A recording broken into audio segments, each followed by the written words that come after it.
Lucent सामान्य विज्ञान जो आपकी हरी वाली पुस्तक आती है, इसको हम लोग समाप्त करने का प्रयास कर रहे हैं। अब तक हमने भौतिक विज्ञान को पूर्णतः जो है समाप्त कर लिया है और आप सभी लोगों के लिए लूसेंट सामान्य विज्ञान के नाम से प्लेलिस्ट जो है बना दी गई है। तो सारे वीडियो उसी प्लेलिस्ट में ऐड हो रहे हैं। आज की इस वीडियो में हम लोग स्टार्ट करने जा रहे हैं रसायन विज्ञान को। इससे पहले अगर आप चैनल पर नए होंगे तो चैनल को सब्सक्राइब कर लीजिएगा और बेल आइकन को प्रेस कर दीजिएगा, ताकि जैसे ही नया वीडियो अपलोड हो उसकी जानकारी आपको सबसे पहले प्राप्त हो। साथ में जो है टेलीग्राम चैनल का लिंक है नीचे दिया गया है, उसको जरूर ज्वाइन कर लें, क्योंकि वहां पर आपको इम्पोर्टेंट चीजें जो है जो आपके एग्जाम से संबंधित हैं वहां पर शेयर की जा रही हैं, जिससे आपको परीक्षा में लाभ होता है। तो चलिए स्टार्ट करते हैं रसायन विज्ञान को। रसायन विज्ञान यानी केमिस्ट्री विज्ञान की वह शाखा है जिसके अंतर्गत पदार्थों के गुणों, संघटन, संरचना तथा उनमें होने वाले परिवर्तनों एवं इनकी क्रिया प्रतिक्रिया का अध्ययन किया जाता है। केमिस्ट्री अर्थात रसायन विज्ञान शब्द की उत्पत्ति मिस्र के प्राचीन नाम कीमिया से हुई है, जिसका अर्थ है काला रंग। प्रारंभ में रसायन विज्ञान के अध्ययन को केमिटेकिंग कहा जाता था। रसायन विज्ञान के अंतर्गत द्रव्य के संघटन तथा उसके अति सूक्ष्म कणों की संरचना का अध्ययन किया जाता है। इसके अतिरिक्त द्रव्य के गुण, द्रव्यों में परस्पर संयोग के नियम, उष्मा आदि ऊर्जाओं का द्रव्य पर प्रभाव, यौगिकों का संश्लेषण, जटिल व मिश्रित पदार्थों से सरल व शुद्ध पदार्थ अलग करना आदि का अध्ययन भी रसायन विज्ञान के अंतर्गत किया जाता है। लेवेसिये या लेवेसियर को आधुनिक रसायन विज्ञान का जन्मदाता कहा जाता है। तो बहुत ही इंपॉर्टेंट पॉइंट है ये। लेवेसिये या लेवेसियर को आधुनिक रसायन विज्ञान का जन्मदाता कहा जाता है। कई बार प्रश्नों में ये जो है पूछा गया है। रसायन विज्ञान की शाखाएं, ब्रांचेज ऑफ केमिस्ट्री। रसायन विज्ञान के अध्ययन को सरल बनाने के लिए उसे कई शाखाओं में बांटा गया है, जिनमें निम्नलिखित प्रमुख हैं। पहला है भौतिक रसायन, फिजिकल केमिस्ट्री। इसके अंतर्गत रासायनिक अभिक्रिया के नियमों तथा सिद्धांतों का अध्ययन किया जाता है। दूसरा है आपका अकार्बनिक रसायन, इनऑर्गेनिक केमिस्ट्री। इसके अंतर्गत सभी अकार्बनिक तत्वों एवं उनके यौगिकों का अध्ययन किया जाता है। अगला है आपका कार्बनिक रसायन, ऑर्गेनिक केमिस्ट्री। इसके अंतर्गत कार्बन के यौगिकों का अध्ययन किया जाता है। अगला है आपका औद्योगिक रसायन, इंडस्ट्रियल केमिस्ट्री। इसमें पदार्थों का बृहत परिमाण में निर्माण करने से संबंधित नियमों, अभिक्रियाओं, विधियों आदि का अध्ययन किया जाता है। अगला है आपका जैव रसायन, बायोकेमिस्ट्री। इसके अंतर्गत जीवधारियों में होने वाले रासायनिक अभिक्रिया तथा जंतुओं एवं वनस्पतियों से प्राप्त पदार्थों का अध्ययन किया जाता है।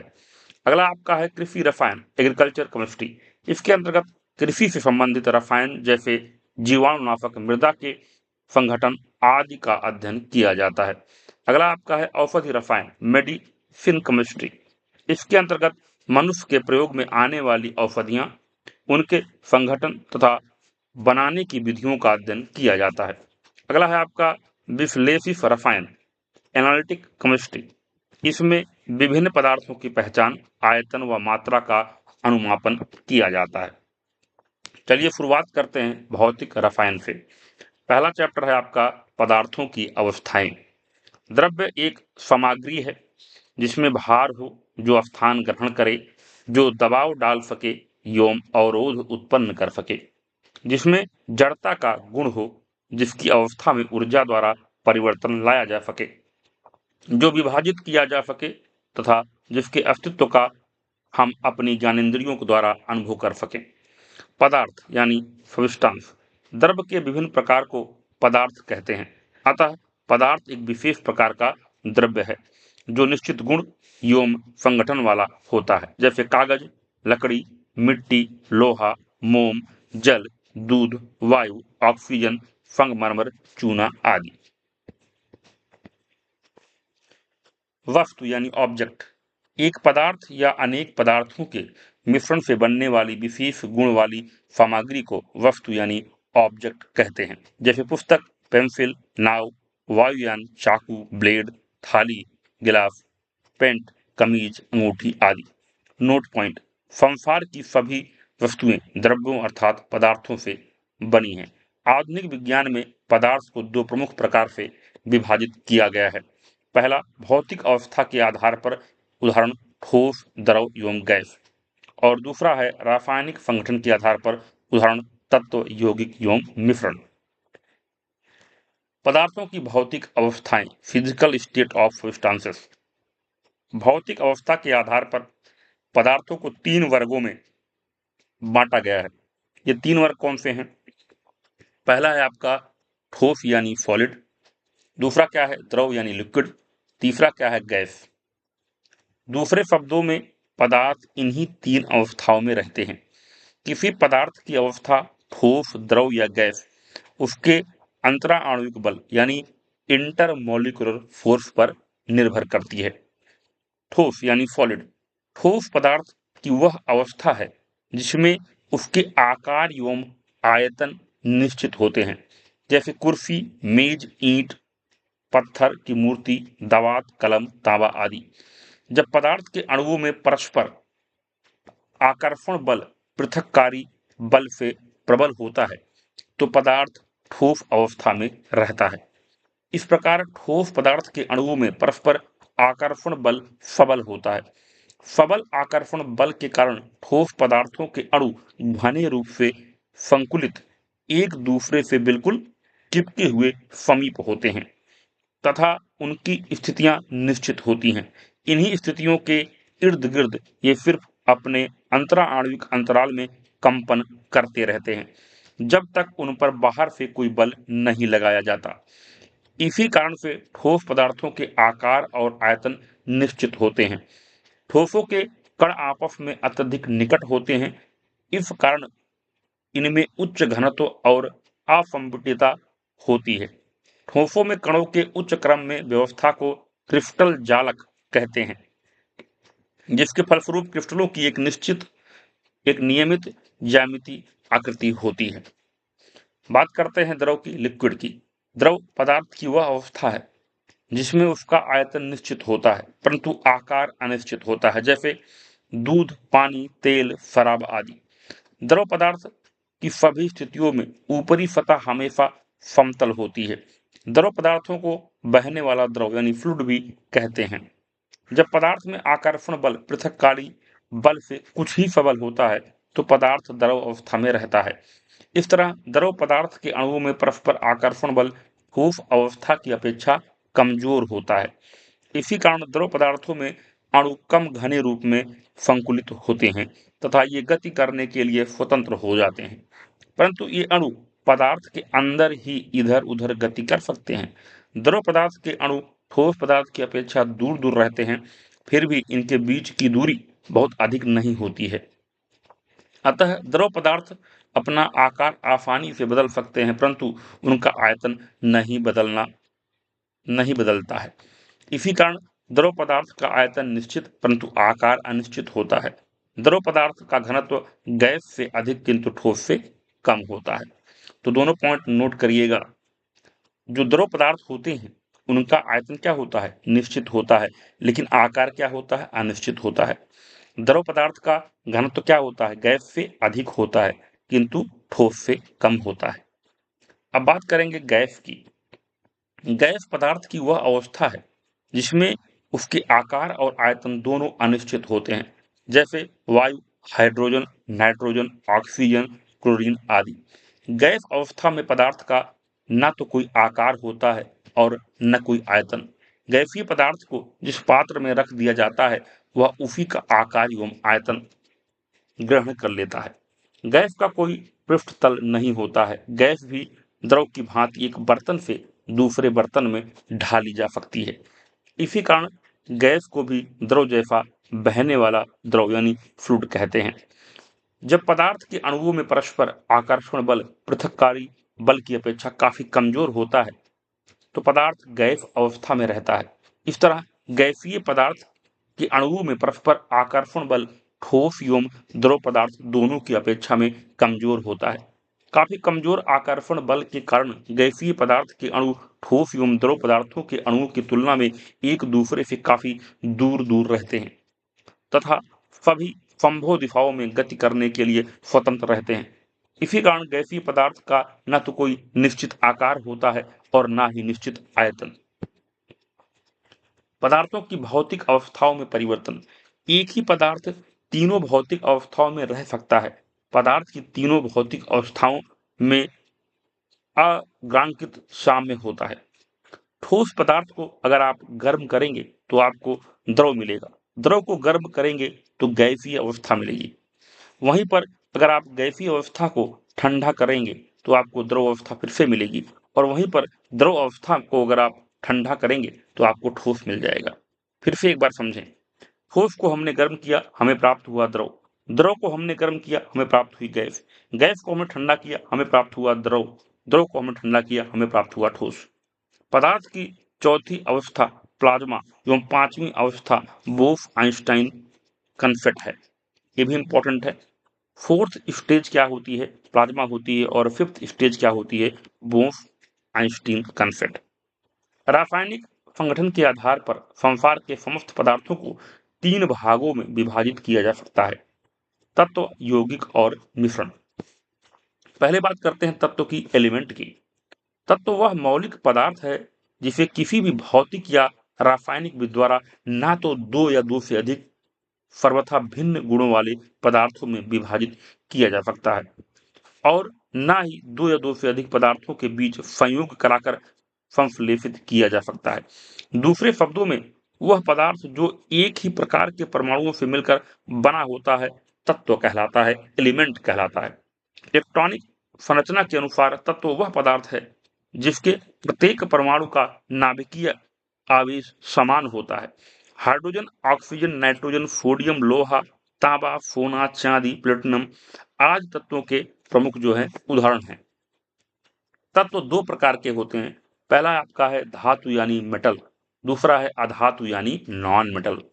धातु तत्व विद्युत और उष्मा के सुचालक होते हैं तथा ये ठोस अवस्था में आघात वर्धनीय यानी मैलेबल और तन्य यानी डक्टाइल होते हैं। लोहा, तांबा, एल्युमिनियम, चांदी, सोना, प्लेटिनम आदि धातु हैं। अधातु तत्व विद्युत और उष्मा के कुचालक होते हैं। साथ ही साथ अधातु तत्व भुरभुरे ब्रिटल होते हैं और प्रहार करने पर चूर चूर हो जाते हैं। गंधक, फास्फोरस, ऑक्सीजन, ब्रोमीन इत्यादि अधातु हैं। भौतिक अवस्था के आधार पर तत्वों को ठोस तत्व, द्रव तत्व तथा गैस तत्व में विभाजित किया गया है। अधिसंख्य तत्व ठोस रूप में ही पाए जाते हैं जैसे लोहा, सोना, तांबा, कार्बन, गंधक आदि। कुछ तत्व द्रव के रूप में पाए जाते हैं जैसे पारा, ब्रोमीन, जबकि कुछ तत्व गैसीय अवस्था में पाए जाते हैं जैसे हाइड्रोजन, ऑक्सीजन, नाइट्रोजन, क्लोरीन। वर्तमान समय में 118 तत्वों की खोज की जा चुकी है। इनमें से 98 तत्व प्रकृति में पाए जाते हैं जबकि शेष तत्व वैज्ञानिकों द्वारा प्रयोगशालाओं में कृत्रिम तरीकों से संश्लेषित किए गए हैं। बात करते हैं यौगिक की, कंपाउंड की। यौगिक वह शुद्ध पदार्थ है जो दो या दो से अधिक तत्वों के निश्चित अनुपात में रासायनिक संयोग से बनता है और जिसे उचित रासायनिक विधियों द्वारा दो या दो से अधिक सर्वथा भिन्न गुणों वाले अवयव या अवयव तत्वों में विभक्त किया जा सकता है। उदाहरण के लिए जल एक यौगिक है।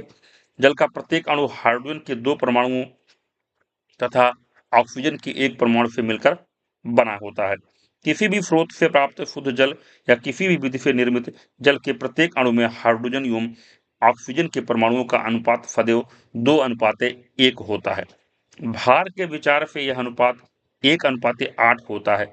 जल के भौतिक और रासायनिक गुण इसके अवयवी तत्वों हाइड्रोजन एवं ऑक्सीजन के गुणों से सर्वथा भिन्न होते हैं।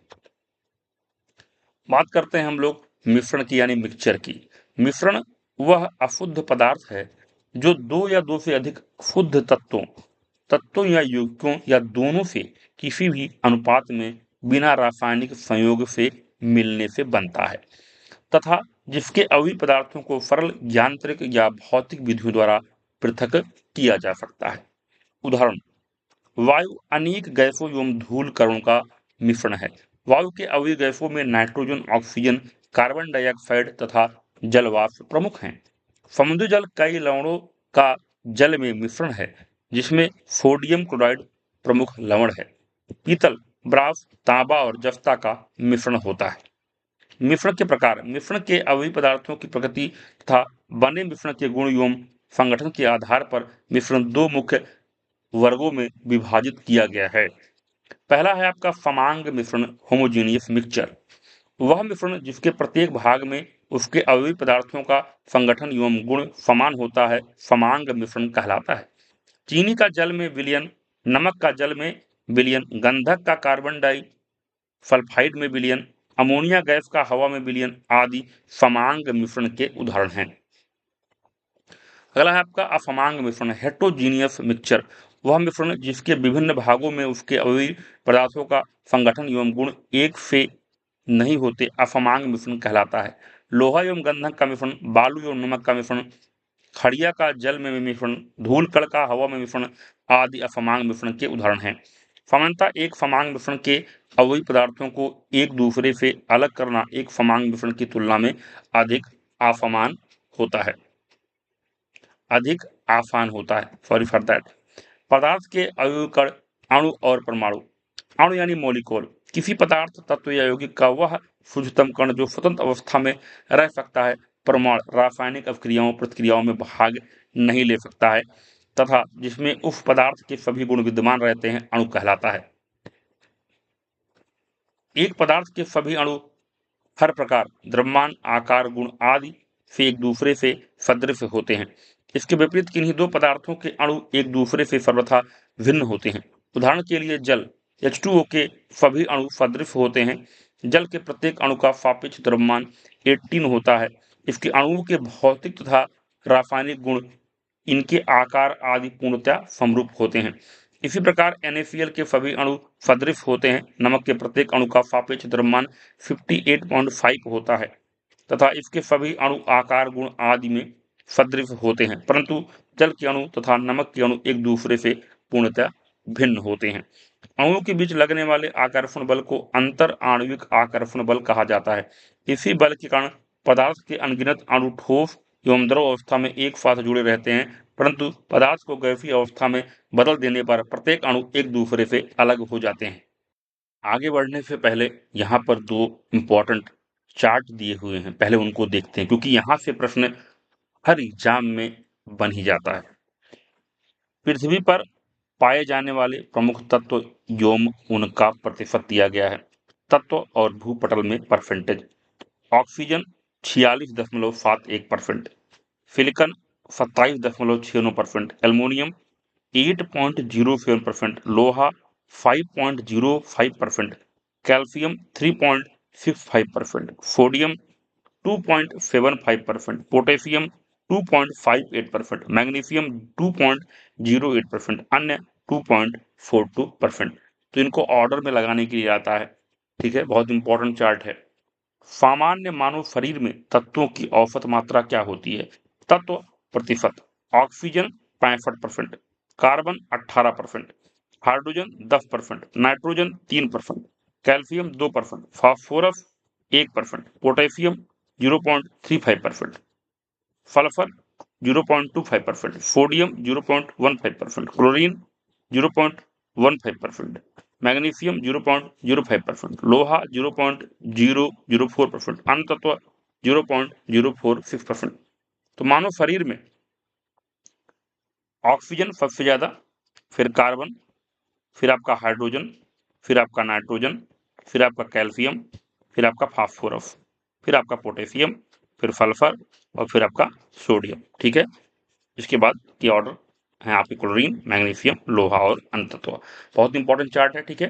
प्रश्न देखने को यहाँ से मिलता है, तो इसको बार बार जरूर देखें अगर आपके पास बुक हो तो, या इसको यहाँ पर लिख करके चिट के माध्यम से आप अपने सामने इसको लगा लें और लगभग उसको देखते रहें, इससे आपको याद हो जाएगा। आगे बढ़ते हैं, बात करते हैं अणु दो प्रकार के होते हैं, तत्व के अणु एवं यौगिक के अणु। जब एक ही तत्व के एक से अधिक परमाणु मिलकर उसके सूक्ष्मतम स्वतंत्र कणों का निर्माण करते हैं तो ये कण जो होते हैं तत्व के अणु कहलाते हैं। उदाहरण के लिए हाइड्रोजन का अणु H2 हाइड्रोजन के 2 परमाणुओं से मिलकर बना होता है। जब एक से अधिक तत्वों के परमाणु परस्पर मिलकर सूक्ष्मतम स्वतंत्र कणों का निर्माण करते हैं तो ये कण यौगिक के अणु कहलाते हैं। उदाहरण के लिए मीथेन CH4 का प्रत्येक अणु कार्बन के 1 परमाणु तथा हाइड्रोजन के 4 परमाणुओं से मिलकर बना होता है। बात करते हैं एटम की, परमाणु की। किसी पदार्थ तत्व का वह संभव सूक्ष्मतम कण जो स्वतंत्र अवस्था में नहीं रह सकता परंतु रासायनिक अभिक्रियाओं में भाग लेता है तथा जिसमें उस पदार्थ के सभी गुण विद्यमान रहते हैं परमाणु कहलाता है। डाल्टन के अनुसार परमाणु अविभाज्य था परंतु आधुनिक आविष्कारों से यह ज्ञात हो चुका है कि परमाणु भी सूक्ष्म कणों से मिलकर बना होता है जिनमें इलेक्ट्रॉन, प्रोटॉन एवं न्यूट्रॉन मुख्य हैं। किसी तत्व के सभी परमाणु समरूप एवं सदृश होते हैं किंतु वे दूसरे तत्व के परमाणुओं से बिल्कुल भिन्न होते हैं। एक तत्व के परमाणु का भार भी दूसरे तत्व के परमाणु के भार से भिन्न होता है। उदाहरण के लिए हाइड्रोजन के सभी परमाणु समरूप एवं सदृश होते हैं और कार्बन के सभी परमाणु समरूप एवं सदृश होते हैं किंतु हाइड्रोजन और कार्बन के परमाणु एक दूसरे से पूर्ण रूप से भिन्न होते हैं। मिश्रणों का पृथक्करण, सेपरेशन ऑफ मिक्सचर्स। मिश्रण में उपस्थित घटकों के विभिन्न विधियों द्वारा अलग अलग किया जाता है। मिश्रणों के पृथक्करण की कुछ सामान्य विधियां यहाँ पर दी गई हैं, बहुत ही इंपॉर्टेंट विधियां हैं, अक्सर प्रश्न इससे बनता है। पहला आपका है क्रिस्टलन यानी क्रिस्टलाइजेशन। क्रिस्टलन विधि के द्वारा अकार्बनिक ठोसों में उपस्थित घटकों का पृथक्करण एवं शुद्धिकरण किया जाता है। इसमें उपस्थित अशुद्ध ठोस या मिश्रण को उचित विलायक के साथ मिलाकर गर्म किया जाता है तथा गर्म अवस्था में ही इस विलयन को फनल यानी फ्यूनल जिसे कह सकते हैं द्वारा छाना जाता है। छानने के पश्चात विलयन को ठंडा किया जाता है। ठंडा होने पर शुद्ध पदार्थ क्रिस्टल के रूप में विलयन से पृथक हो जाता है और इसमें उपस्थित अशुद्धियां माटी द्रव में घुली रह जाती हैं। इन क्रिस्टलों को छानकर अलग कर सुखा लिया जाता है। तो ये विधि कौन सी हुई? क्रिस्टलाइजेशन। अब बात करेंगे हम लोग आसवन विधि की, डिस्टिलाइजेशन की। आसवन विधि द्वारा मुख्यतः द्रवों के मिश्रण को पृथक किया जाता है। जब दो द्रवों में क्वथनांकों में अंतर अधिक होता है उनके मिश्रण को इस विधि से पृथक किया जाता है। आसवन विधि में द्रव को वाष्प में परिणत कर किसी दूसरे स्थान में भेजा जाता है जहां उसे ठंडा कर पुनः द्रव अवस्था में परिवर्तित कर लिया जाता है। आसवन विधि में पहला प्रक्रम वाष्पन तथा दूसरा प्रक्रम संघनन कहलाता है। तो दो प्रक्रिया इसके अंदर होती है, पहली होती है वाष्पन और दूसरी होती है आपकी संघनन। अब बात करेंगे ऊर्ध्वापातन की, सब्लिमेशन की। सामान्यतः ठोस पदार्थों को गर्म करने पर वे द्रव अवस्था में परिवर्तित होते हैं और उसके पश्चात गैसीय अवस्था में, लेकिन कुछ ठोस पदार्थ ऐसे होते हैं जिन्हें गर्म किए जाने पर वे द्रव अवस्था में आने के बदले सीधे वाष्प में बदल जाते हैं, परिणत हो जाते हैं और वाष्प को ठंडा किए जाने पर ये पुनः ठोस अवस्था में आ जाते हैं। ऐसे पदार्थों को ऊर्ध्वापातन यानी सब्लिमेट कहा जाता है और इस प्रकार की क्रिया ऊर्ध्वापातन यानी सब्लिमेशन कहलाती है। इस विधि के द्वारा दो ऐसे ठोसों के मिश्रण में से उसको पृथक करते हैं जिसमें एक ठोस ऊर्ध्वापातज होता है, दूसरा नहीं। ऐसे ठोसों के मिश्रण को गर्म करके ऊर्ध्वापातज ठोस सीधे वाष्प अवस्था में परिवर्तित हो जाता है। इस वाष्प को अलग ठंडा कर लिया जाता है। इस प्रकार दोनों ठोस पृथक हो जाते हैं। इस विधि के द्वारा Kapoor, naphthalene, ammonium chloride, anthracene, benzoic अम्ल आदि पदार्थ शुद्ध किए जाते हैं। तो जैसे मैंने ऊपर आपको एक प्रक्रिया यहाँ पर दी गई थी जिसको मैंने समझाया था, जिसमें कहा कि अगर हम लोग ठोस को गर्म करें, ठीक है, अगर हम लोग ठोस को क्या करें? गर्म करें, तो ये जाएगा आपका द्रव में यानी लिक्विड में, और द्रव को जब आप लोग क्या करोगे? गर्म करोगे, तो ये जाएगा आपका गैस में। लेकिन अगर मैं किसी ठोस को गर्म कर दूं और सीधे वो कहाँ चला जाए? गैस में चला जाए, तो ये प्रक्रिया क्या कहलाती है? ऊर्ध्वा पातन कहलाती है, और उसे पदार्थ क्या बोलते हैं, ऊर्ध्वपातज सब्लिमेट कहते हैं। ठीक है, तो इसमें जैसे आपका कपूर आ जाएगा, नेपथलीन आएगा, अमोनियम क्लोराइड आएगा, एंथ्रासीन और बेंजोइक अम्ल आएगा। बहुत इंपॉर्टेंट है क्योंकि ये एग्जाम्पल हैं ऊर्ध्वपातज के। आगे बढ़ते हैं और बात करते हैं हम लोग प्रभाजी आसवन की, फ्रैक्शनल डिस्टिलाइजेशन की। प्रभाजी आसवन विधि के द्वारा उन मिश्रित पदार्थों का पृथक्करण किया जाता है जिनके क्वथनांकों में बहुत कम अंतर होता है। दूसरे शब्दों में द्रव के क्वथनांक एक दूसरे के समीप होते हैं। भूगर्भ से निकाले गए खनिज तेल से शुद्ध पेट्रोल, डीजल, मिट्टी का तेल आदि इसी विधि द्वारा पृथक किया जाता है। जलीय वायु यानी लिक्विड एयर से विभिन्न गैसें भी इसी विधि द्वारा पृथक किए जाते हैं।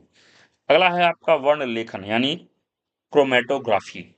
वर्ण लेखन विधि इस तथ्य पर आधारित है कि किसी मिश्रण के विभिन्न घटकों की अधिशोषण क्षमता भिन्न भिन्न होती है तथा वे किसी अधिशोषक पदार्थ में विभिन्न दूरियों पर अधिशोषित होते हैं और इस प्रकार पृथक कर लिए जाते हैं। अगला है आपका भाप आसवन, स्टीम डिस्टिलाइजेशन। भाप आसवन विधि के द्वारा ऐसे कार्बनिक पदार्थों का शुद्धिकरण किया जाता है जो जल में आघूलनशील परंतु वाष्प के साथ वाष्पशील होते हैं।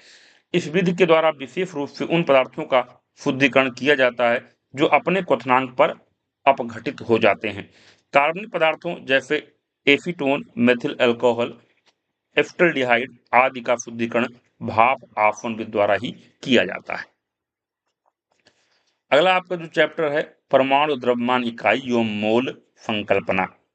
परमाणु द्रव्यमान इकाई एटॉमिक मास यूनिट कार्बन, जिसका परमाणु द्रव्यमान 12 होता है, कि एक परमाणु के द्रव्यमान के 12वें भाग को परमाणु द्रव्यमान इकाई कहते हैं।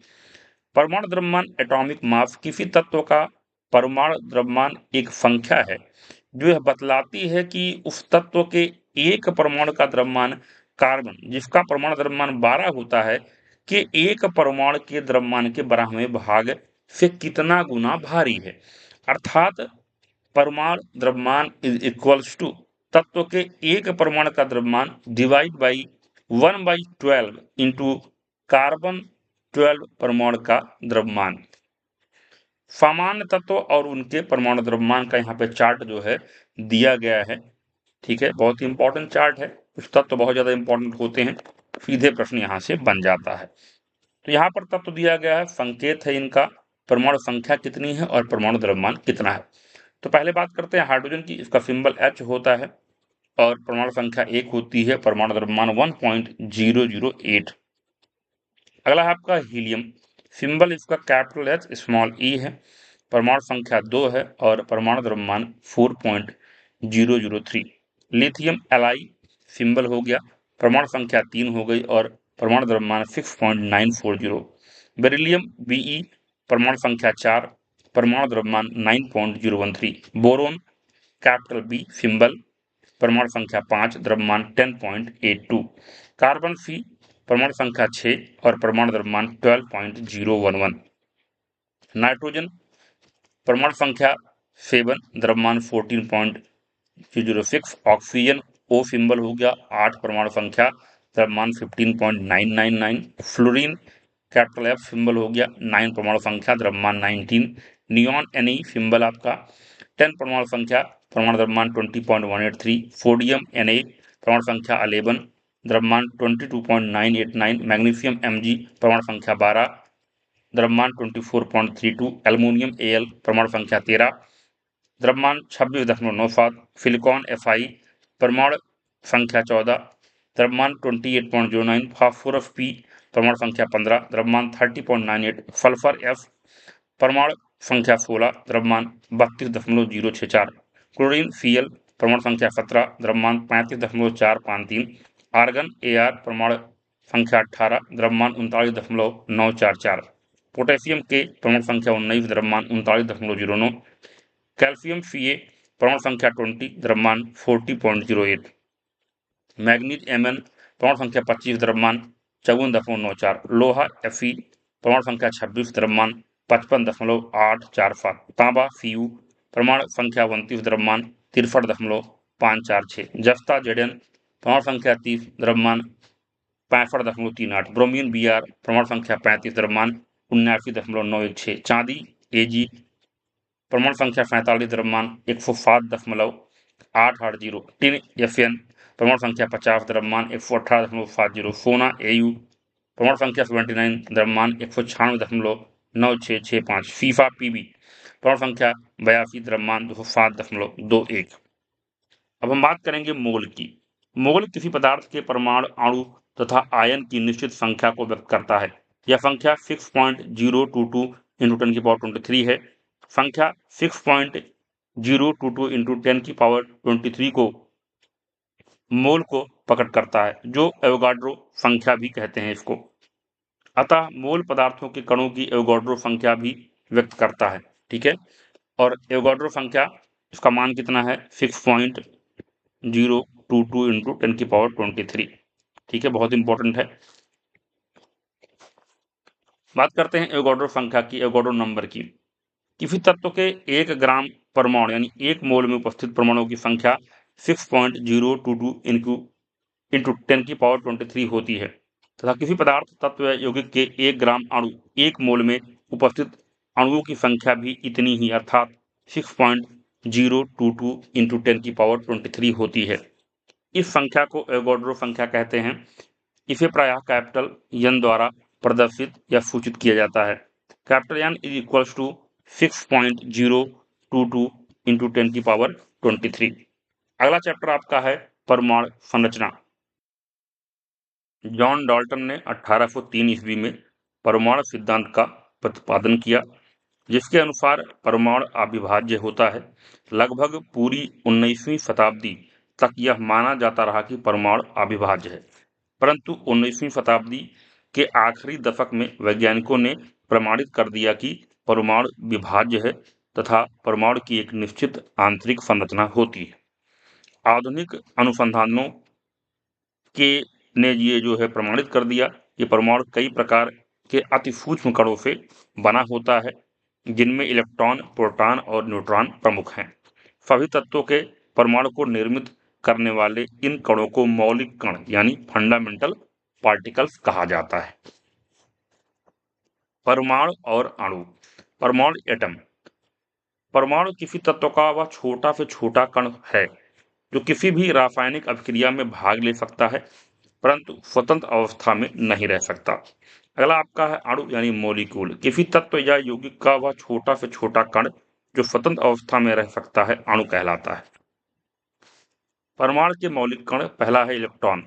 इलेक्ट्रॉन की खोज का श्रेय जे टॉमसन को जाता है। इलेक्ट्रॉन एक ऐसा कण है जिसका द्रव्यमान लगभग शून्य होता है तथा जिस पर इकाई ऋण आवेश रहता है, यानी जो इसका आवेश होता है वो क्या होता है? ऋणात्मक होता है, और इसका जो द्रव्यमान है ये लगभग 0 के बराबर होता है, शून्य होता है। ठीक है, और इलेक्ट्रॉन की खोज किसने की थी? जे टॉमसन ने। अगला है आपका प्रोटॉन। प्रोटॉन। परमाणु के अंदर प्रोटॉन एक ऐसा सूक्ष्म कण है जिसका सापेक्ष द्रव्यमान हाइड्रोजन परमाणु के द्रव्यमान के लगभग बराबर होता है और इस पर इकाई धन आवेश रहता है। परमाणु में धन आवेश युक्त इस कण की खोज का श्रेय गोल्डस्टीन को है। तो सीधा प्रश्न बन जाता है कि भाई प्रोटॉन की खोज किसने की थी? गोल्डस्टीन ने। ठीक है, फिर आगे चलकर रदरफोर्ड का भी इसमें कंट्रीब्यूशन माना जाता है। और परमाणु के अंदर जो प्रोटॉन होता है इस पर आवेश कैसा होता है? धन आवेश होता है। ठीक है, और इसका जो द्रव्यमान होता है हाइड्रोजन परमाणु के द्रव्यमान के लगभग बराबर होता है। आगे बढ़ते हैं, बात करते हैं न्यूट्रॉन की। परमाणु के अंदर न्यूट्रॉन एक ऐसा सूक्ष्म कण है जिसका द्रव्यमान प्रोटॉन के द्रव्यमान के लगभग बराबर होता है, लेकिन इस पर कोई आवेश नहीं होता है, अर्थात न्यूट्रॉन एक उदासीन कण है। न्यूट्रॉन की खोज 1932 ईस्वी में चैडविक ने बेरिलियम धातु पर अल्फा कणों की आघात कराकर की थी। तो यहाँ से आपको एक ट्रिक मिल जाएगी, ईंट पर नाचे। ईंट पर नाचे। इलेक्ट्रॉन की खोज टी से टॉमसन ने, ये टॉमसन ने हो जाएगा।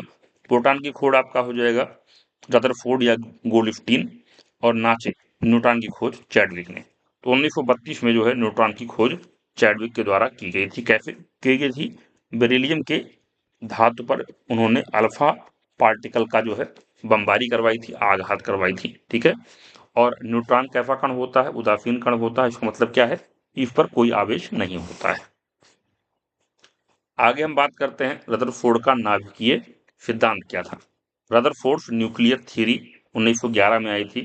लॉर्ड रदरफोर्ड ने एक अति महत्वपूर्ण प्रयोग करके परमाणु की आंतरिक व्यवस्था से संबंधित एक आश्चर्यजनक तथ्य का पता लगाया। रदरफोर्ड द्वारा किए गए इस प्रयोग को रदरफोर्ड का प्रकीर्णन प्रयोग यानी रदरफोर्ड स्कैटरिंग एक्सपेरिमेंट कहा जाता है। थॉमसन द्वारा प्रस्तुत परमाणु का स्वीकार जो रूप था, जो थॉमसन ने परमाणु का स्वरूप दिया था, उसको अस्वीकार करते हुए रदरफोर्ड ने अपने प्रयोगों के निरीक्षणों के आधार पर एक सिद्धांत का प्रतिपादन किया, जिसमें रदरफोर्ड का नाभिकीय सिद्धांत हम लोग इसे कहते हैं। और इस सिद्धांत की मुख्य बातें यहाँ पर दी गई हैं। तो बात को समझें। जब जे थॉमसन ने परमाणु का एक स्वरूप दिया, ठीक है, उन्होंने बताया जो भी, तो रदरफोर्ड ने उस बात को मानने से इनकार कर दिया, उन्होंने इसको अस्वीकार कर दिया। तो उन्होंने एक अपना नया जो है सिद्धांत दिया, जिसे बोलते हैं रदरफोर्ड का नाभिकीय सिद्धांत। देखिए, आइए देखते हैं उसमें क्या बातें उन्होंने कही। परमाणु में इलेक्ट्रॉनों से घिरे केंद्र में प्रोटॉनों का एक छोटा सा किंतु भारी नाभिक होता है। परमाणु के अंदर का अधिकांश भाग खाली होता है। परमाणु गोलीय यानी स्फेरिकल होता है। परमाणु के नाभिक का आकार परमाणु के आकार की तुलना में अत्यंत छोटा होता है। परमाणु के अस्थायित्व की व्याख्या के लिए रदरफोर्ड ने अनुमान लगाया कि परमाणु सौरमंडल की तरह होता है। परमाणु में उपस्थित इलेक्ट्रॉन नाभिक के चारों ओर वृत्ताकार पथों में ठीक उसी तरह अनवरत परिक्रमा करते रहते हैं, जिस तरह सूर्य के चारों ओर विभिन्न नक्षत्र करते हैं। इन वृत्ताकार पथों को कक्षाएं यानी ऑर्बिट्स कहा जाता है। ऐसा होने से नाभिक तथा इलेक्ट्रॉन के बीच कार्यरत स्थिर विद्युत आकर्षण बल इलेक्ट्रॉन के वेग से उत्पन्न केंद्राभिसारी बल यानी सेंट्रीफ्यूगल फोर्स के बराबर होता है। इस परमाणु में उपस्थित इलेक्ट्रॉन अपनी कक्षाओं में अनवरत गतिशील करते हुए परमाणु को अस्थायित्व प्रदान करते हैं। रदरफोर्ड द्वारा प्रमुख परमाणु के उपयुक्त स्वरूप को रदरफोर्ड का परमाणु स्वरूप यानी रदरफोर्ड मॉडल ऑफ एटम कहा जाता है। रदरफोर्ड के परमाणु स्वरूप के दोष क्या है, देखते हैं।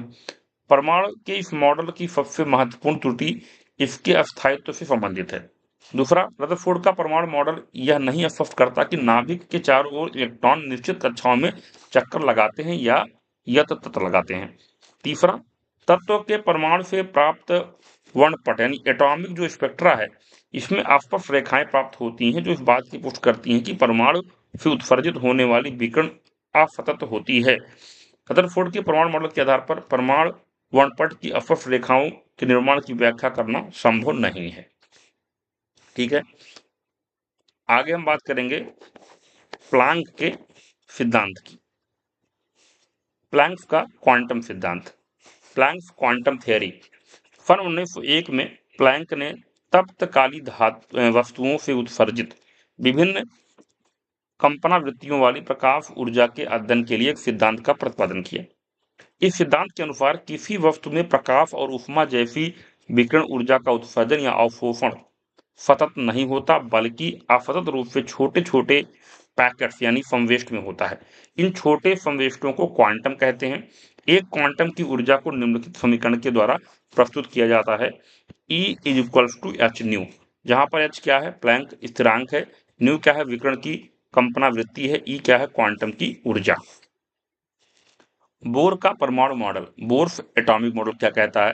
रदरफोर्ड मॉडल की त्रुटियों को दूर करने तथा हाइड्रोजन परमाणु के स्पेक्ट्रम को समझाने के लिए नील्स बोर ने मैक्स प्लांक के क्वांटम सिद्धांत का सहारा लेकर एक सिद्धांत का प्रतिपादन किया, जिसे हम लोग बोर का परमाणु सिद्धांत के नाम से जानते हैं।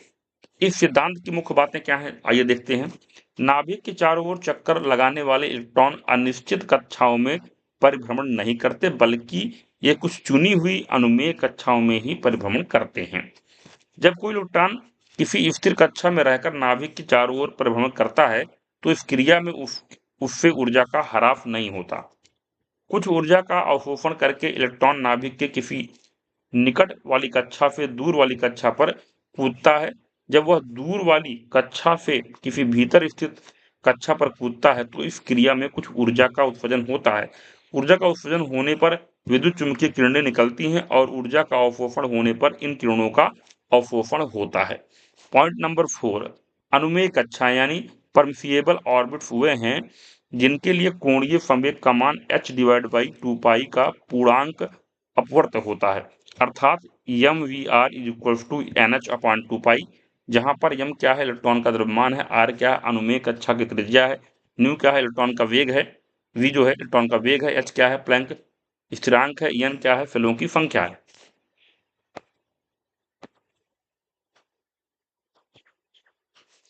परमाणु संख्या एटॉमिक नंबर किसी तत्व के परमाणु के नाभिक में उपस्थित इकाई धन आवेशों की कुल संख्या या उस तत्व के नाभिक में उपस्थित प्रोटॉनों की कुल संख्या को उस तत्व की परमाणु संख्या कहते हैं। इसे जेड से सूचित किया जाता है। किसी तत्व की परमाणु संख्या उस तत्व का मौलिक गुण होता है, अर्थात परमाणु संख्या जेड इज इक्वल टू नाभिक में इकाई धन आवेश की कुल संख्या इज इक्वल टू नाभिकीय आवेश इज इक्वल टू नाभिक में प्रोटॉनों की कुल संख्या p इज इक्वल टू कक्षाओं में इलेक्ट्रॉन की कुल संख्या e, या z equals to p equals to e। उदाहरण देखते हैं। हाइड्रोजन H परमाणु के नाभिक में सिर्फ एक प्रोटॉन रहता है, अतः हाइड्रोजन की परमाणु संख्या 1 होती है। कार्बन C परमाणु के नाभिक में 6 प्रोटॉन रहते हैं, अतः कार्बन की परमाणु संख्या 6 होती है। द्रव्यमान संख्या देखते हैं, मास नंबर। किसी तत्व के परमाणु के नाभिक में उपस्थित प्रोटॉन और न्यूट्रॉन की संख्याओं के योगफल को उस परमाणु का द्रव्यमान संख्या कहते हैं। नाभिक में प्रोटॉनों और न्यूट्रॉनों के योग को न्यूक्लियॉन कहा जाता है। द्रव्यमान संख्या A इज इक्वल्स टू प्रोटॉनों की संख्या P प्लस न्यूट्रॉन की संख्या N इज इक्वल्स टू न्यूक्लियॉनों की कुल संख्या, यानी A is equals to N plus P। ये क्या होता है, द्रव्यमान संख्या क्या होती है, N प्लस P, न्यूट्रॉनों की संख्या प्लस प्रोटॉनों की संख्या। द्रव्यमान संख्या पूर्णांक होती है। आगे बात करते हैं परमाणुविक प्रतीक का निरूपण, रिप्रेजेंटेशन ऑफ एटॉमिक सिंबल। एक उदासीन परमाणु में नाभिक के बाहर इलेक्ट्रॉनों की संख्या नाभिक में उपस्थित धन आवेशों की इकाइयों की संख्या के बराबर होती है।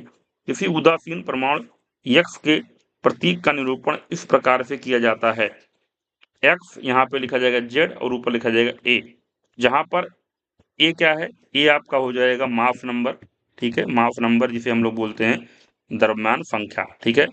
और यहाँ पर जो Z है, Z क्या हो जाएगा, Z हो जाएगा आपका परमाणु संख्या, क्या होगी, परमाणु संख्या, जिसे बोलते हैं एटॉमिक नंबर, एटॉमिक नंबर। फिर से एक बार देख लो, अगर ये X आपका परमाणु दिया गया है, नीचे Z लिखा गया है, ठीक है, यहाँ लिख लो और यहाँ पर A, तो ये जो ऊपर वाला होता है ये क्या होता है, ये मास नंबर होता है, द्रव्यमान संख्या होता है, और नीचे वाला क्या होता है, परमाणु संख्या होती है, एटॉमिक नंबर होता है, ठीक है। चलिए आगे बढ़ते हैं और बात करते हैं हम लोग बोर-ब्यूरी योजना, ठीक है। बोर-ब्यूरी स्कीम क्या है, किसी तत्व के परमाणु की विभिन्न कक्षाओं में चक्कर लगाने वाले इलेक्ट्रॉनों की व्यवस्था बतलाने के लिए बोर एवं ब्यूरी ने 1921 में अलग अलग योजनाएं प्रस्तुत की। चूंकि दोनों वैज्ञानिकों की प्रस्तावित योजना में काफी समानता थी, इसीलिए इसे बोर ब्यूरी योजना स्कीम जो है कहा गया। इनके अनुसार क्या इन्होंने व्याख्या दी। पहला पॉइंट, किसी परमाणु की विभिन्न कक्षाओं में चक्कर लगाने वाले इलेक्ट्रॉनों की जो अधिकतम संख्या होगी वो 2n² होती है, जहां पर n क्या है, कक्षा संख्या है। पॉइंट नंबर 2, किसी परमाणु की सबसे बाहरी कक्षा जो आउटर मोस्ट ऑर्बिट होता है उसमें 8 से अधिक इलेक्ट्रॉन नहीं रह सकते हैं। पॉइंट नंबर 3, किसी परमाणु की बाह्यतम कक्षा से पहले वाली कक्षा, यानी जिसे हम लोग बोलते हैं पेन्युलिटिमेट ऑर्बिट, इसमें 18 से अधिक इलेक्ट्रॉन नहीं रह सकते हैं, चाहे उसकी कक्षा संख्या कुछ भी क्यों ना हो। अगला है पॉइंट नंबर 4, किसी परमाणु की बाह्यतम कक्षा में 2 से अधिक और उससे पहले वाली कक्षा में 9 से अधिक इलेक्ट्रॉन तब तक उपस्थित नहीं रह सकते जब तक कि अंतिम यानी बाह्यतम से तीसरी कक्षा में इलेक्ट्रॉनों की संख्या नियम 1 के अनुसार पूर्ण न हो जाए। कक्षा या सेल क्या होता है, जब कोई इलेक्ट्रॉन किसी निश्चित कक्षा में परिभ्रमण करता है तो उसके साथ ऊर्जा की एक निश्चित मात्रा रहती है, इसीलिए इन कक्षाओं को ऊर्जा स्तर एनर्जी लेवल्स भी कहते हैं। इन ऊर्जा स्तरों को स्पेक्ट्रोस्कोपी में प्रयुक्त होने वाले के, एल, एम, एन, ओ, पी, क्यू अक्षर द्वारा सूचित किया जाता है। इन ऊर्जा स्तरों को सेल भी कहते हैं। नाभिक के सबसे निकट वाले सेल, जहां पर n इज इक्वल टू 1 होता है, को के द्वारा जो है निरूपित किया जाता है। उसके बाद वाले सेल जहां पर n इज इक्वल टू 2 होता है, इसको l द्वारा सूचित किया जाता है। इसी प्रकार बाद वाले सेल क्रमशः m, n, o, p, q द्वारा निरूपित किए जाते हैं। नाभिक के सबसे निकट वाले शेल की ऊर्जा सबसे कम तथा परमाणु के बाह्यतम शेल की ऊर्जा सबसे अधिक होती है। ये पॉइंट जो यहाँ पर नोट करने वाला है कि नाभिक के सबसे निकट वाला जो शेल होगा उसकी ऊर्जा क्या होगी, सबसे कम होगी। निकट का मतलब कम, और परमाणु के बाह्यतम शेल की ऊर्जा जो होगी वो सबसे अधिक होगी, यानी हाई होगी। तो दोनों पॉइंट दिमाग में अच्छे से रखना है। आगे अब हम बात करते हैं उपकक्षा की, यानी सब शेल की। सब शेल क्या है भाई? परमाणु की आंतरिक संरचना संबंधी आधुनिक जानकारी के अनुसार प्रत्येक कक्षा या शेल में कई उपकक्षाएं या सब शेल होते हैं। इन उपकक्षाओं को एस पी डी एवं एफ अक्षरों से निरूपित किया जाता है। जिस तरह प्रत्येक कक्षा में उपस्थित इलेक्ट्रॉनों की अधिकतम संख्या निश्चित होती है, उसी तरह प्रत्येक उपकक्षा में भी इलेक्ट्रॉनों की संख्या अधिकतम संख्या निश्चित होती है। अतः एस पी डी एवं एफ उपकक्षाओं में इलेक्ट्रॉनों की अधिकतम संख्या क्रमशः क्या होगी, 2, 6, 10 एवं 14 होगी। यानी फिर से एक बार इसको समझो, ये हो गया आपका एफ, यहाँ पर पी हो गया, यहाँ पे डी हो गया और यहाँ पर एफ हो गया। ठीक है, तो जो ये आपकी उपकक्षाएं हैं इसमें जो इलेक्ट्रॉनों की अधिकतम संख्या है ये क्या है, निश्चित है, फिक्स है। ठीक है, और उसी तरीके से उपकक्षा में भी इलेक्ट्रॉनों की अधिकतम संख्या क्या है, निश्चित है। ठीक है, तो संख्या क्या है, एफ में कितने रह पाएंगे, 2, पी में कितना रह पाएंगे, 6, डी में कितना, 10 और एफ में कितना, 14। तो याद कर लो 2, 6, 10, 14। ठीक है, एफ पी डी एफ। ठीक है, इसको याद कर लो। एक अन्य महत्वपूर्ण जानकारी के अनुसार के कक्षा जहां पर n इक्वल टू 1 है में केवल एफ उपकक्षा, यल कक्षा यानी इक्वल टू 2 में एफ एवं पी उपकक्षाएं, एम कक्षा यानी इक्वल टू 3 में एफ पी डी तीनों उपकक्षाएं, और एन कक्षा जहां पर n इक्वल टू 4 होता है इसमें एस पी डी एवं एफ उपकक्षाएं उपस्थित रह सकती हैं। ठीक है, तो क्लियरिटी आ गई है। तो जो हमने के यल यम एन देखा था, तो के में क्या होगा, ओनली एफ रहेगा, यल में आपका एफ और पी दोनों रह लेंगे, एम में एफ पी और डी रह लेंगे, और एन में क्या होगा, एफ पी डी एफ, यानी चारों कक्षाएं उपस्थित रहेंगी। ठीक है, चलिए आगे बढ़ते हैं और बात करते हैं हम लोग इलेक्ट्रॉनिक कॉन्फ़िगरेशन की, यानी जिसे हम लोग बोलते हैं इलेक्ट्रॉनिक विन्यास। आइए देखते हैं कक्षाओं, सेलों एवं उपकक्षाओं जिसे सबसेल कहते हैं में इलेक्ट्रॉनों के वितरण को परमाणु का इलेक्ट्रॉनिक विन्यास कहते हैं। ठीक है, तो किस तरीके से जो इलेक्ट्रॉनों का वितरण होगा, ठीक है, परमाणु के अंदर, वो चीज बताती है इलेक्ट्रॉनिक कॉन्फ़िगरेशन। ठीक है, इसी को कहते हैं परमाणु का इलेक्ट्रॉनिक विन्यास। अब जैसे उदाहरण देखते हैं, सोडियम का इलेक्ट्रॉनिक विन्यास क्या होगा। तो सोडियम का जो परमाणु क्रमांक होता है, परमाणु संख्या होती है, वो आपका होता है 11। ठीक है, तो 11, तो इसको पहले आप तोड़ो किसमें, के यल यम एन में, तो ये हो जाएगा 2, यहाँ पर 8 रह लेगा और 2 8 एक हो जाएगा। ठीक है, अब यहाँ पर हम इसको तोड़ेंगे, एफ पी डी एफ में, तो एफ में 2 रह सकता हमने देखा था, तो ये 1s2 हो गया। ठीक है, अब यल में हमने क्या देखा था कि एफ और पी दोनों रहेंगे, पर एफ में कितना था, हमने क्या देखा था, ठीक है, हमने देखा था क्या, यहाँ पे अगर आपको देखा जाए तो हमने यहाँ पे बताया था कि एफ पी डी एफ जो सब शेल होता है उसमें 2, 6, 10 और 14 ये मैक्सिमम होते हैं। ठीक है, तो 8 को तोड़ो, तो एफ तो 2 ही ले पाएगा और पी मैक्सिमम कितना लेगा, 6 लेगा। फिर आगे बढ़ो, फिर अगले वाले सेल में फिर शुरुआत की किससे होगी, एफ पी डी एफ से, तो एक ही बचा है तो 3s1 हो जाएगा। ठीक है, तो इस तरीके से आपका एफ पी डी एफ की ब्रेकिंग होती है। आगे और उदाहरण देखते हैं, जैसे आपका हो गया मैग्नीशियम एम जी, परमाणु संख्या कितनी होती है इसकी, 12 होती है, चार्ट में हमने देखा था स्टार्टिंग में। तो इसको पहले तोड़ लो आप, 2, 8, 2 टूट गया। अब इसको एफ पी डी एफ में तोड़ो, तो इसमें 1s2 हो जाएगा, फिर अगले में 1s2 ले पाएगा, पी कितना बचा, 6 बचा, तो 2p6 हो जाएगा, ये 2f1 हो गया। और थर्ड वाले में जाएंगे हम लोग, तो 3s आपका 2 हो जाएगा, 2 बचा था, 2 ले लिया। ठीक है, अब आगे बढ़ते हैं हम लोग और देखते हैं कैल्शियम का। तो कैल्शियम में कितना होता है भाई, कैल्शियम का होता है 20, परमाणु संख्या कैल्शियम कितनी होती है, 20 होती है। तो इसको तोड़ते हैं, तो 20 कैसे टूटेगा, 2 लेगा, 8 लेगा, फिर ये 8 लेगा, फिर आपका ये 2 लेगा। ठीक है, तो यहाँ पे 1s2 हो जाएगा, इसमें क्या होगा 2s2, और यहाँ पर 2p6 होगा। फिर इसके बाद क्या होगा, 3s2 होगा, 3p6 होगा, और लास्ट में जाएंगे तो 4s2 हो जाएगा। ठीक है, अब बात करेंगे हम लोग संयोजी इलेक्ट्रॉन की, वैलेंस इलेक्ट्रॉन की। ठीक है, किसी भी परमाणु की बाह्यतम कक्षा में उपस्थित इलेक्ट्रॉन संयोजी इलेक्ट्रॉन कहलाता है। तो वह इलेक्ट्रॉन जो बाह्यतम कक्षा में मौजूद होता है उसी को हम लोग क्या बोलते हैं, संयोजी इलेक्ट्रॉन बोलते हैं, वैलेंस इलेक्ट्रॉन बोलते हैं। ठीक है, बात करते हैं कोर इलेक्ट्रॉन की। किसी भी परमाणु के भीतरी कक्षाओं में उपस्थित इलेक्ट्रॉनों को कोर इलेक्ट्रॉन कहते हैं। जैसे Mg12 हमने भी देखा, तो इसको जो हमने ब्रेक किया था तो 282 में, तो अंदर ये वाले जो हो गए 28, ये हो गए कोर इलेक्ट्रॉन, और बाहर वाला जो इलेक्ट्रॉन 2 बचा ये हो गया आपका संयोजी इलेक्ट्रॉन। कैल्शियम का भी हमने देखा था इलेक्ट्रॉनिक विन्यास, तो 288 में ये ब्रेक हुआ था, 2882 में। ठीक है, यहाँ देखा था हमने ये कि 2882 में ब्रेक था, तो जो अंदर वाला हो गया यानी 288 ये हो गया कोर इलेक्ट्रॉन, और बाहर वाला क्या हो गया आपका संयोजी इलेक्ट्रॉन। ठीक है, आगे बढ़ते हैं। अगला है आपका तत्वों के संयोजी इलेक्ट्रॉन और रासायनिक गुणों में संबंध क्या है, वो देखते हैं। संयोजी इलेक्ट्रॉन की ऊर्जा परमाणु में उपस्थित अन्य इलेक्ट्रॉनों की अपेक्षा अधिक होती है। किसी तत्व के परमाणु के संयोजी इलेक्ट्रॉन द्वारा उस तत्व की संयोजकता निर्धारित होती है। विभिन्न तत्वों के संयोजी इलेक्ट्रॉनों की संख्या समान हो तो उनके रासायनिक गुण में समानता पाई जाती है। विभिन्न तत्वों के संयोजी इलेक्ट्रॉनों की संख्या भिन्न भिन्न हो तो उनके रासायनिक गुणों में भिन्नता होती है।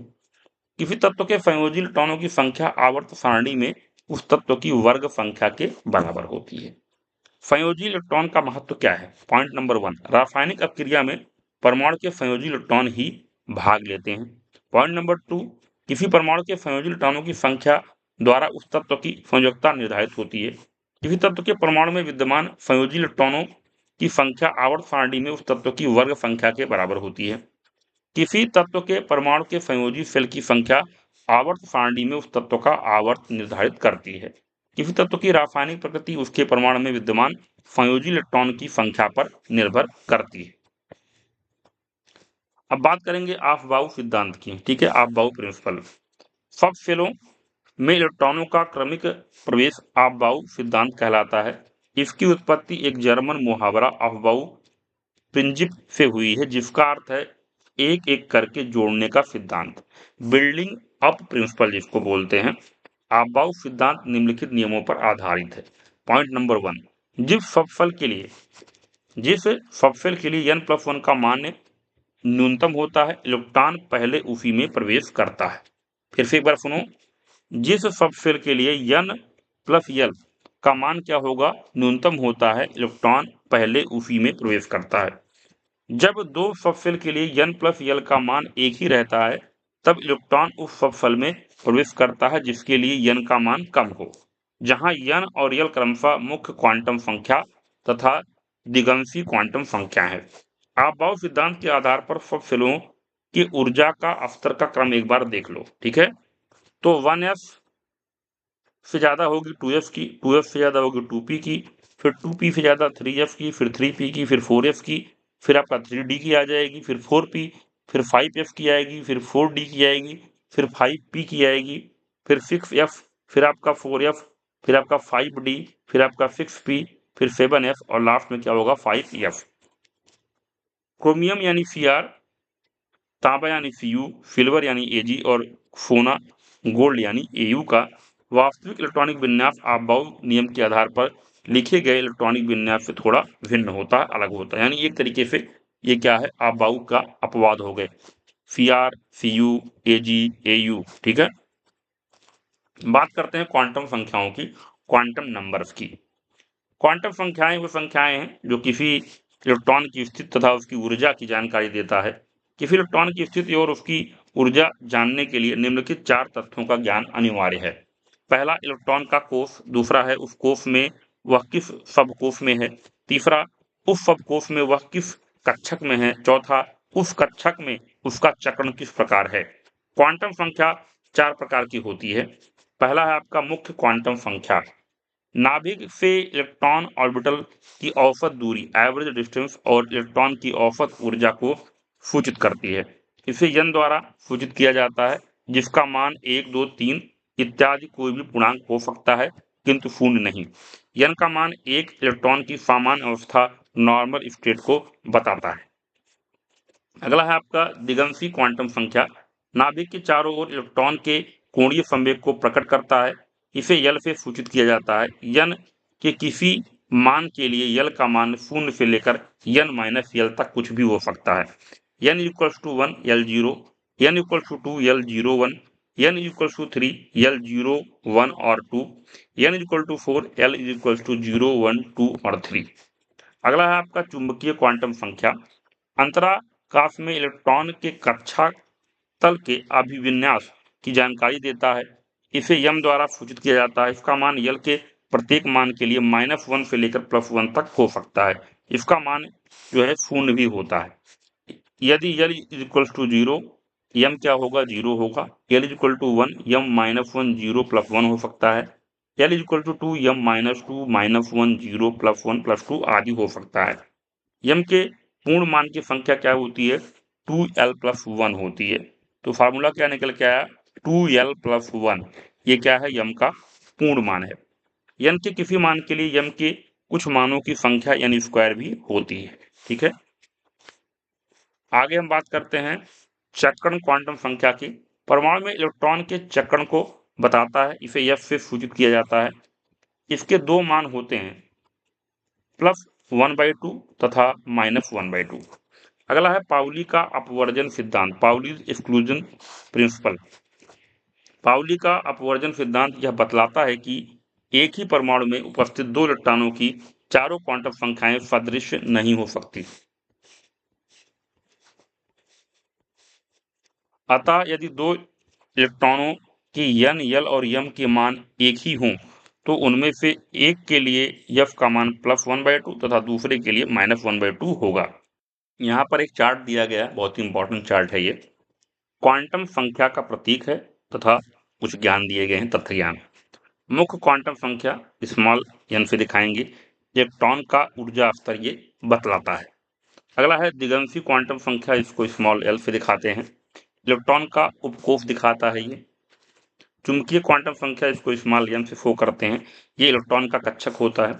अगला है आपका चक्रण क्वांटम संख्या, इसे स्मॉल f से दिखाते हैं। इलेक्ट्रॉन का चक्रण ये जो है बतलाता है। ठीक है, अब हम बात करेंगे हुंड के नियम की, हुंड्स लॉ की। हुंड के नियम को उच्चतम गुणन का नियम, लॉ ऑफ मैक्सिमम मल्टीप्लिसिटी भी कहते हैं। इस नियम के अनुसार समान ऊर्जा वाले ऑर्बिटलों में पहले एक करके इलेक्ट्रॉन प्रवेश करते हैं।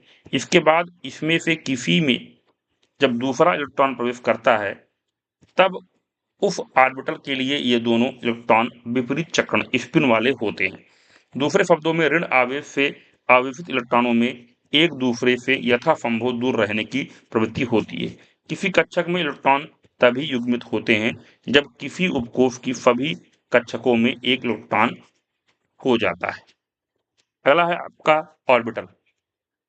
नाभिक के चतुर्विध त्रिविम का वह क्षेत्र जिसमें इलेक्ट्रॉन के पाए जाने की प्रायिकता सबसे अधिक होती है ऑर्बिटल कहलाता है। किसी ऑर्बिटल के तरंग फलन से संबंधित इलेक्ट्रॉन के नाभिक से विभिन्न दूरियों पर और विभिन्न दिशाओं में पाए जाने की प्रायिकता का आकलन किया जा सकता है। आइसोटोप, एक ही तत्व के वे परमाणु जिनकी परमाणु संख्याएं समान किंतु द्रव्यमान संख्याएं भिन्न भिन्न होती हैं समस्थानिक कहलाते हैं।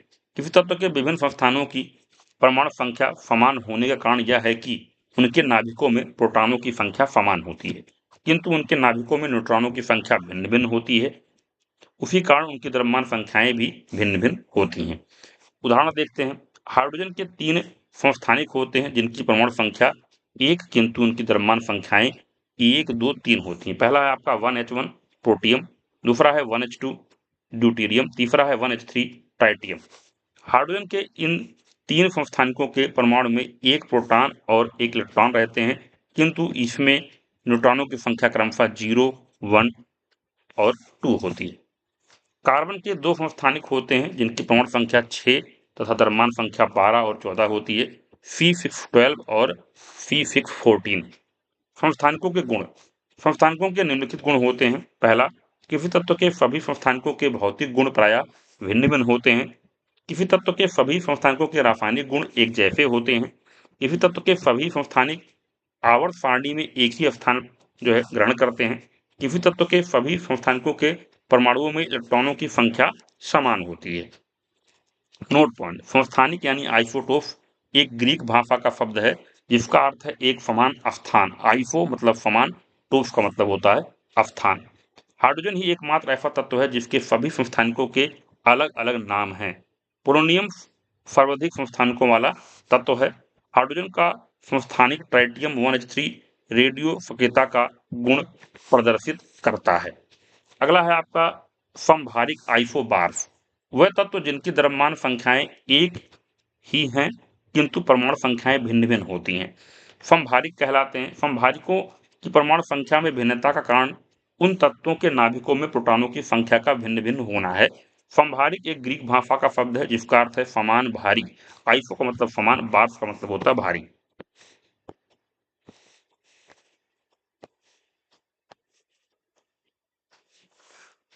उदाहरण देखते हैं, argon 18Ar40, potassium 19K40, calcium 20Ca40। तो यहाँ पर आप देख रहे होंगे कि आर्गन का जो परमाणु भार है वो भी 40 है, पोटेशियम का भी परमाणु भार 40 है और कैल्शियम का भी 40 है, लेकिन इनके परमाणु क्रमांक या परमाणु संख्या जिसे बोलते हो 18, 19 और 20, ठीक है, जो कि अलग है। इसीलिए क्या है, समभारिक है, क्योंकि इन तीनों की द्रव्यमान संख्याएं क्या है, समान है। अगला आपका नाइट्रोजन 7N14 तथा कार्बन C614 समभारिक है क्योंकि इन दोनों की द्रव्यमान संख्याएं क्या है, समान है। दोनों कितनी है, 14 है। अगला आपका सोडियम 11NF24 तथा मैग्नीशियम 12Mg24 समभारिक है क्योंकि इनकी द्रव्यमान संख्याएं क्या है, समान है। अब देखते हैं हम लोग समभारिक के गुण। समभारिक के निम्नलिखित गुण होते हैं। पहला, समभारिक के अधिकांश भौतिक गुण एक दूसरे से भिन्न होते हैं। समभारिकों के रासायनिक गुण एक दूसरे से सर्वथा भिन्न होते हैं।